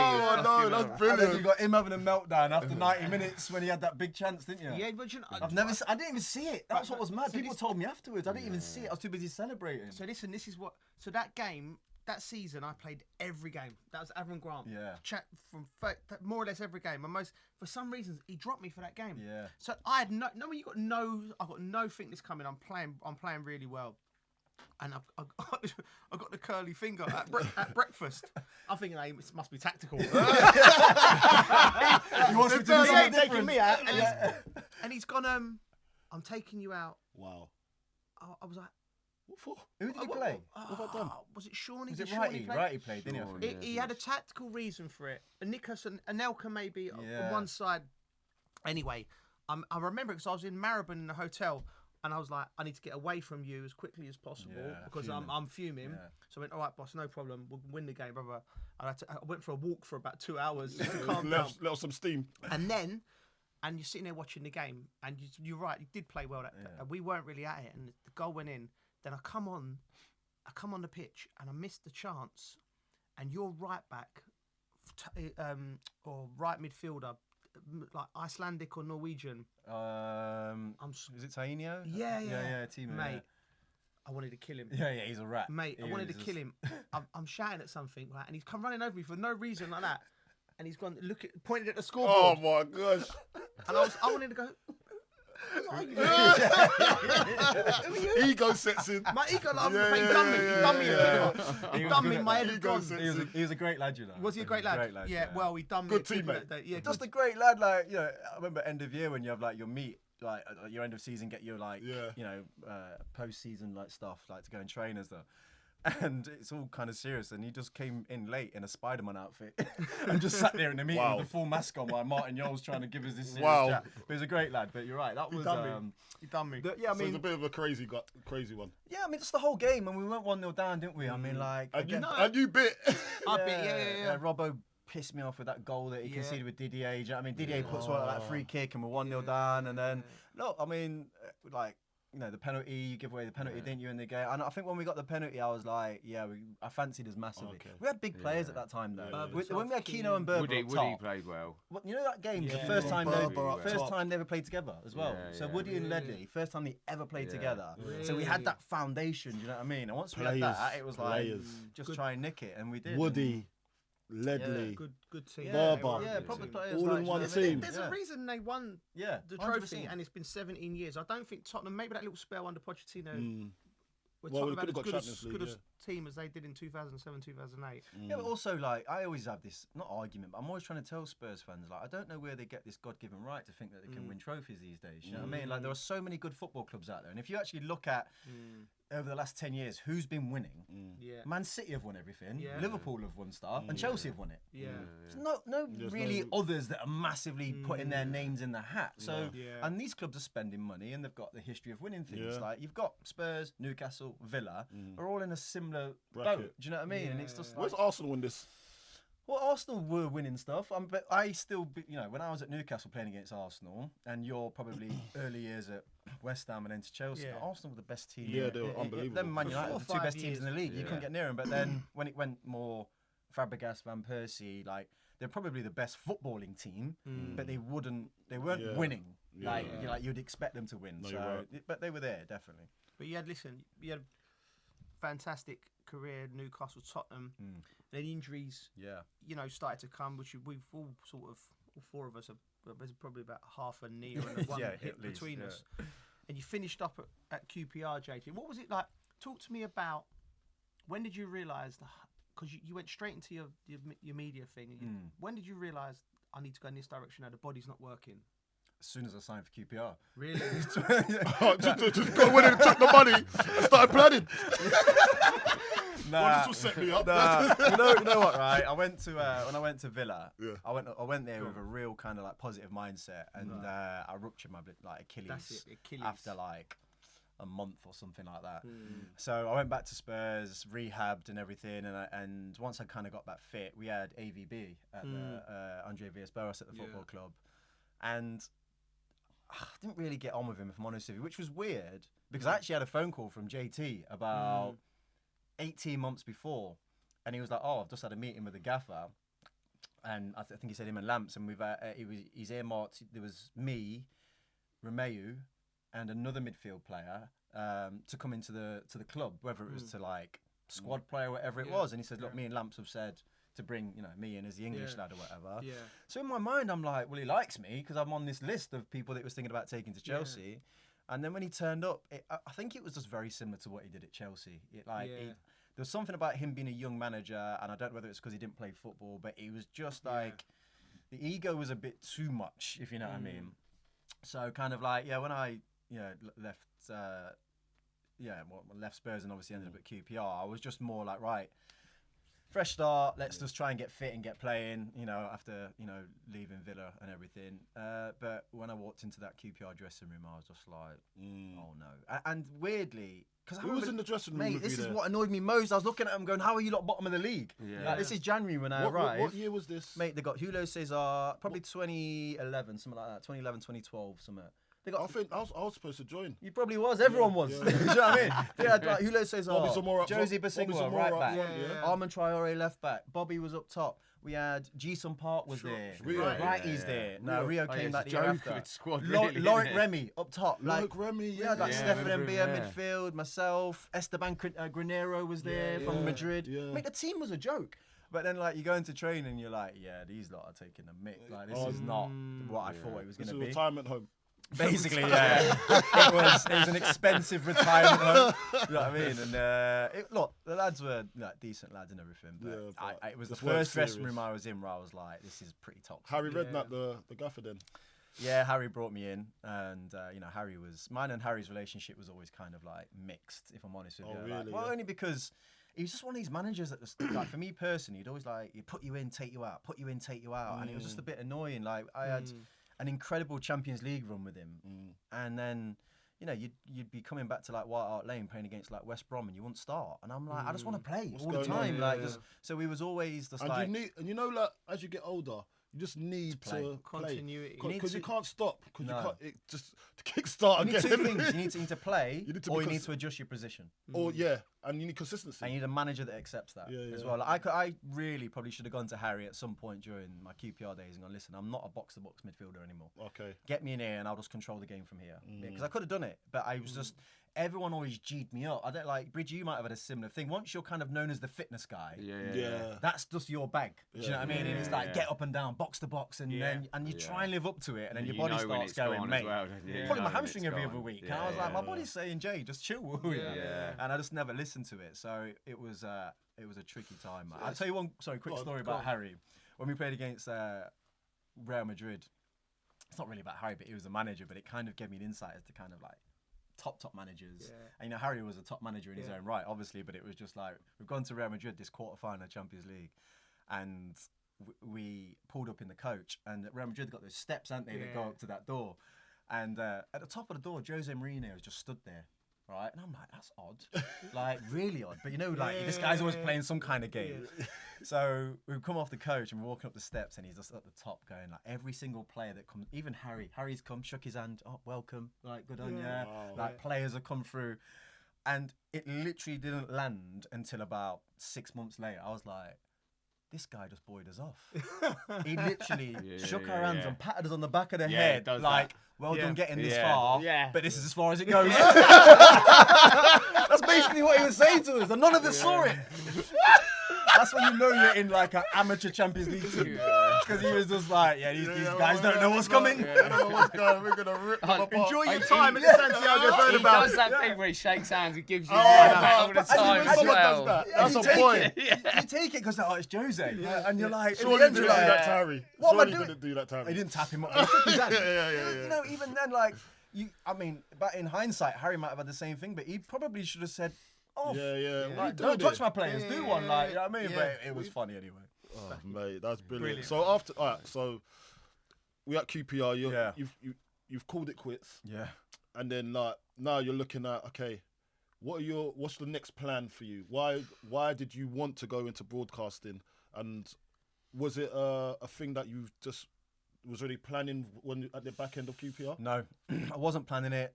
Didn't want to do it. The thing was, I just done my knee and I was trying to get back fit, and I was like, right, how do I just keep my head straight? Okay. And I had an opportunity to go to the World Cup in Brazil and do some broadcasting for radio at the time. But I was on crutches, and I'm like, I'm not hobbling around Brazil doing that. So I said to the BBC, look, give me a shout when I'm back, and maybe we'll do some stuff. And I think it's just one of those things where, because from a career perspective with my injuries, it felt like to me it just went like that. It just went down. And so my confidence kind of went with it. Yeah. And once I was told I was never going to play football again, I'm like rock bottom. Do you know what I mean? I'm because you essentially every day as a footballer, you know where you're going, you know what you're doing, you got a place to turn up to, you're getting paid, life's good. And then all of a sudden I wake up and it's like, you know, your friends in football, when you really look back on it, your colleagues, really. We've all had so many people we've met in football who we probably don't speak to anymore. And so they were my and then so the phone's not even ringing from anyone of like, even like, are you okay or whatever. So I just needed to kind of get my confidence back. So when I started doing the media work, I remember doing my first match of the day, which weirdly it was match of day 2, and it was QPR against Man United at Old Trafford. And I was still going into the club doing rehab. So I'm obviously like, and they got battered something like 4-5-0, and this is when Rio was there. So I'm doing my analysis and I'm going, he's not getting tight enough, he's not doing this, he's not doing that. And then obviously on the Monday I'm going into training and I'm bumping into Harry in the corridor, and Harry was like, oh, I saw your match of the day. And I was like, yeah. And he went, can't disagree with anything you said, to be fair. And then I went into the dressing room and all the lads kind of like created like a circle around me, and I was like, here we go, what's going to go on here? And every single one of them just went, what's it like on match of the day? Like, what's it like? Yeah. So they, you know what it's like as a player. You get to that point at your end where you're like thinking about the next thing. And I just got a good response from it, basically. And I think from a confidence point of view and like my mental health, it really helped. That's so good. I just kind of stuck with it. Yeah, well, you're brilliant at it, JG. Thank you. Like, You're brilliant. And you ended up, like, we worked together, obviously. Yeah. Brilliant. But you know, like the one show, you transcended. You know, you was the guy, wouldn't you? Do you know what I Yeah, I mean? don't think there's anybody that's done it really. I think that No. like obviously Wrighty had like Ian Wright's Friday night show, I think at one point. But I don't think there's ever been a footballer that has gone on, say, like a daytime, evening, live television slot and presented in an entertainment space. And how did you find that stepping into that world compared to a football dressing room? Because you Yeah, I'd it's hard. sometimes message you be there like, with like Tom Cruise and you'll be Yeah, there chatting. Yeah. That side true of it, though, man. it is Yeah, mad. it's It is crazy, mad. innit? It was crazy. I think that side of it was strange, if I'm totally honest with you. I think that what you realise when you go into kind of television is, you know, the football world is just very different because we are naturally competitive. We're naturally, and also, I've always been the type of person that's very much like, if I'm not doing something right, just tell me. Tell me, I want to hear you. Yeah, because it's like that in training, isn't it? If I'm not playing, I go knock on the manager's to know, door. yeah. What am I not doing? So I can improve Correct. and correct Yeah. it. You're going out too much. You're not working hard enough. You're not in the gym enough. Right. I'm going to do all those things, and then I want to be playing. Yeah. It's simple. Yeah. Television's not like that. Television, they just talk behind your back. Yeah, You know what I mean? felt You are say, is that all right? Yeah. That is it. And then So everyone will advance say you- yeah. If it ain't, just tell me. Correct. If it ain't, just tell me. Try correct me so I can improve. Everybody in television will just lie to your face. Yeah. And I work with so many people. When I was like a main presenter on the show, Yeah.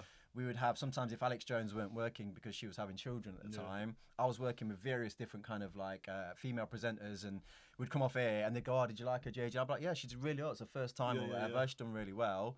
And then I'd just see them talking crap about them, like going, "Shit, And she's you're- not coming back." And I And think, you're why being don't you just? positive? Well, You're I'm being like, positive, and then they're just being sneaky. well, it was more to do with, I'm thinking, tell them. Yeah. Tell them what they Yeah. didn't do well then, and then they can improve. And I just hated that side of it. Why do you think the culture is like that? Do you think it's insecurity around people's jobs, or do you? That's a big part. Yeah? I think there's a lot of like, I always used to say on the show that I always felt really fortunate. And it's why I never took any crap from people who came on the show. Because every now and again, you get the odd comedian who'll come on who'd try and be a bit of a smart ass or whatever. Yeah. But in my head, I was like, I lived my dream. My dream was to play football. Yeah. My dream was not to present on the one Yeah, show. I've done Yeah. that. I've lived my dream. lived it. So if you think I'm going to sit here and take crap from you, that's not happening. I'm going to Exactly. give it to you. Do you know what I mean? Yeah. But I think in the television world, you underestimate how little amount of these spaces are available, Right. and what people are doing to try and get those spaces. And people are literally like, you know, beg, steal, and borrowing and creating scenarios just to get that seat. So when they get it, they're like cling on to it. And my mindset weren't really like that. My mindset was Crabs in a bucket kind of yeah. mentality. I was doing the one show because I was just like, well, I want to be able to present live television so that when things come along like hosting the FIFA World Cup draw, I'm prepared for it. Yeah. I'm ready for it. Well because, practiced. Yeah, in those, there's nothing like hosting like live television in really difficult moments that prepares you. So it was like a training ground for me. That was my mentality with it. But it was just, you know, I'm speaking to like Dolly Parton and stuff. I'm like, this is mad. That's mad, you know. Go on then. It's actually mad. Yeah. So what moment, like, was there any moments when you're like obviously Dolly Parton, of course, you're like, do you know what I mean? Just trying to keep the eye line working for me. Honestly, yeah. But like, is there any moments you're like, wow, what's going on here? There was one time like I almost fell out with Jennifer Aniston. That was strange. What? Fell out, yeah? It was weird. She was just rude. Really? Yeah. Is it? It was on. Rachel, yeah? Yeah, it was on a Zoom. It was on a Zoom. That's what I was thinking. That's as well. disappointing. Bro, trust on, me. So Rachel. there's like her and like Reese Witherspoon were on about the morning show, Right, yeah. but they're on Zoom. And you get like a list of questions like before, and I'm always trying to like adjust them based on how I feel they're talking to me. And you'll see one, you think I'll swerve that because they're like in a good mood or whatever. Yeah. And I asked her something about being a morning person or something like that, and she just like snapped back at me, and I was just a bit like, "All right, Rach, you know what I mean? Chill out, will you?" Really? And it was just like it kept coming, and She obviously doesn't want to be there. I don't know what it was. I just think that like what you underestimate again is we are one interview in a run of 20, and you might be the last one. And they might be having a bad day. Yeah, Don't know. Yeah, they're humans, and I think you just forget that sometimes. But I remember thinking, oh man, Rachel don't like me, man. I'm devastated. Yeah, but honestly, like everybody that came on, like Tom Hanks came on, and he was just unreal. Really? He came on a couple of times. But like George Clooney's quite easily the coolest person I've ever met. Really? What's cool about him? What's It's cool just about like him? his voice, the way he sits, the way he dresses, just everything about him. You're just like, I get it. I get it. Oh, I get it. It's big man like George. I get it. Hey, that's my middle name, you know. And that ended up Carlton Michael George Cole, bro. You know what I mean? George bro. Yeah, I'm a George, bro. Yeah. But that ended up being the funniest part of the show in the end. Was just like meeting all of these kind of like stars and getting to like speak to them afterwards and stuff like that and how they were. And there's loads that kind of like stick out in the mind. But that was it was. Yeah, So, it was an enjoyable you've done experience. all of this, and it's amazing. What a journey! Because now you've evolved. Because I always say that that humans, we'll never stay in one place. We always evolve into the next stage. And you've lived your dream, as we were just talking about with football. You've done that, captained. Do you know what I mean? And well respected in the game. Then you move on to presenting and broadcasting and doing all of that stuff that we're just talking about now. Now, you've had a misdemeanor. We won't delve into that too much. But what is that?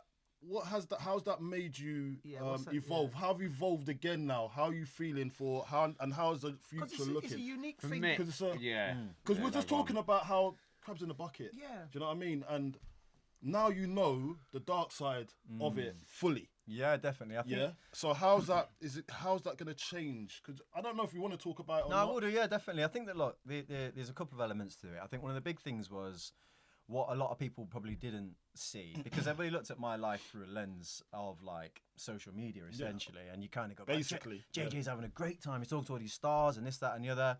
But I wasn't enjoying, I'd say probably like the last 3 years of work.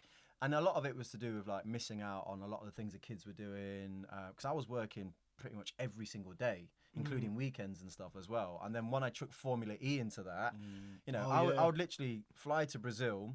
I'd work in Brazil for like Thursday, Friday, Saturday, Sunday. I'd land back in England on Monday, and I go straight to do the one show, and then do Monday, Tuesday, Wednesday on the one show. I'd do Europa League on TNT on a Thursday, and it was just like this for years. Yeah. And it just became.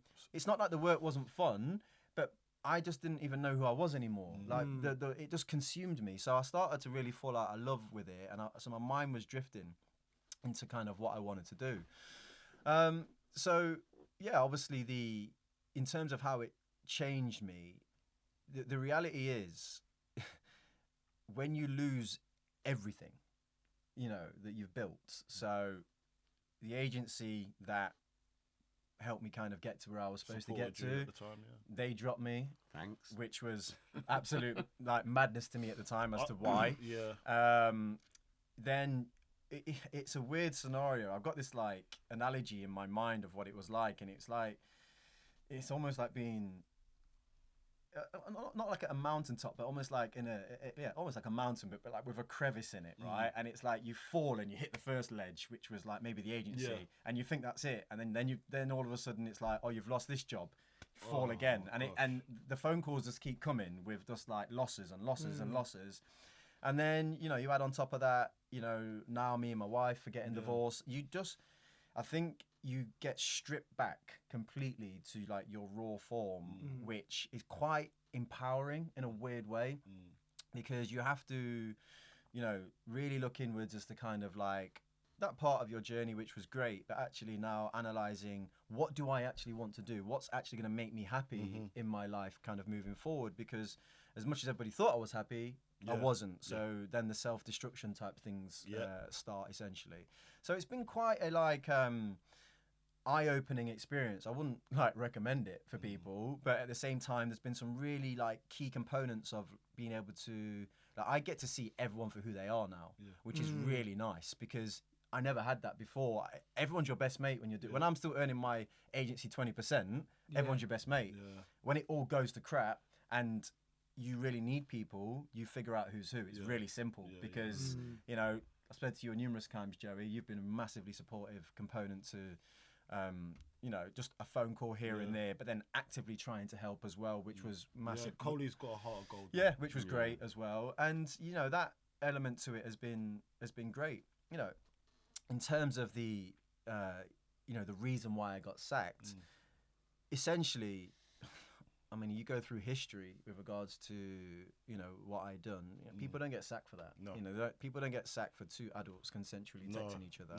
No. But I personally feel that the BBC had their own agenda. They knew that they were in a serious problem because of how they handled like Hugh Edwards' situation and people historically at the BBC, how they handled everything prior to me. And it was just a great opportunity for them to go, let's make an example of the fact that we at the BBC don't tolerate X, Y, and Z. So we're going to use Jermaine, who's a big enough name, to showcase that. Mad. And I just had to swallow it because essentially I did do something wrong. So I have a wife. I shouldn't be talking to women in the first place. But you make mistakes in life. I'm a human being. And, you know, I had the ability to hold up my hand and kind of go, you know what? I was in the wrong. Yeah. I will take whatever lashings and beatings you want to give me. Yeah. But I just think it went too far. It's Personally, it was unnecessary. It's just how far too they went. much. Yeah, but Like, I've seen it and I'm thinking, mate, you could have.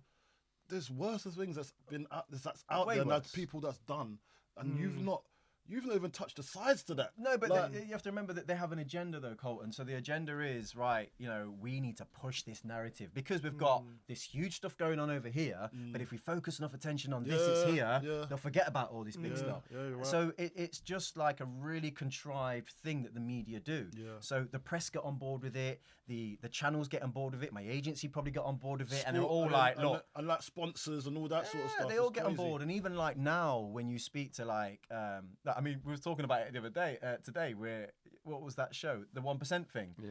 I mean, I was watching it last night, and I was like, there's literally about 60 people involved in football on this show, and I didn't even get a call. Do you know what I mean? I didn't get a call. I didn't get a call either. They've seen my All right, work. I don't They've feel seen too my bad. work. I was sat on the sofa thinking the same thing, mate. I felt left out too. But actually, now Coley, you lot did you didn't get a call? I'm Did I happy. get a call? You Yeah, got a call? you got a call. Did I get one? Coley got a call. Oh, you never told me I got one. Did I get Did one? you tell me? Yeah, Oh, see, he didn't tell no, me. he's like- He always he's says like- he tells us. There's no fee involved. It's charity. It's charity. I did think that. I did when I saw like 50 footballers on there. I was thinking they ain't paid them that much. You can't get that many people in the room and pay them that much. But no. So Yeah. I think, look, in the media, what you notice is that they're in this bubble that is like, it's not the real world. It's not. And I've been able to live with real people for the last kind of like year, whether it's kind of going down to the golf range and speak to people, school runs, mixing with like the dads and all that. And it's been like a huge reward because you realise that it's not that bad. Like they're looking at you going, Jermaine, like everyone's done this. Like don't just, you know, yes, you've done wrong, but you haven't killed anybody. Get back on the ladder. Just mate. keep going. And I think that going. element of it has been really nice, just speaking to like real people, because the media, like I said, like you step into a media kind of like outlet and everyone's like, like they don't want to don't want to look at you. Like I went and did a game at Newcastle, and bearing in mind like at TNT, I don't know if you were there for that one or not. I don't know who they played, but I was working for another broadcaster, and like half of our colleagues are like. Yeah, And I'm like, like, that That fear. that's like- only happens I was like, when I was with someone's you. done something wrong. Yeah. Do you know what I mean? You feel bad because that person's just been basically lynched for not for, and you've been a part of that. So they're not going to look at you like That's what I'm saying. and come and shake your hand and say like I feel like they've not done something wrong because they've been part of that process. But they all want to keep their jobs as well, and they're all probably been told Fear. if you mix with him, it's like come on, you know me as a person. I've been with you for 10 years working. nonsense, So, mate. you know, Have you Absolute changed in a way from it or Hugely. grown from it? Because when you hear you, I know you, but I don't know you know that well. But when I look at you, I think you seem really well. Yeah. You seem good. I like- appreciate that. Thank you. But I think it may have I been really appreciate hard for you, that. but it seems like you've really grown from it. It I does think happen in life. you do, People yeah. grow from.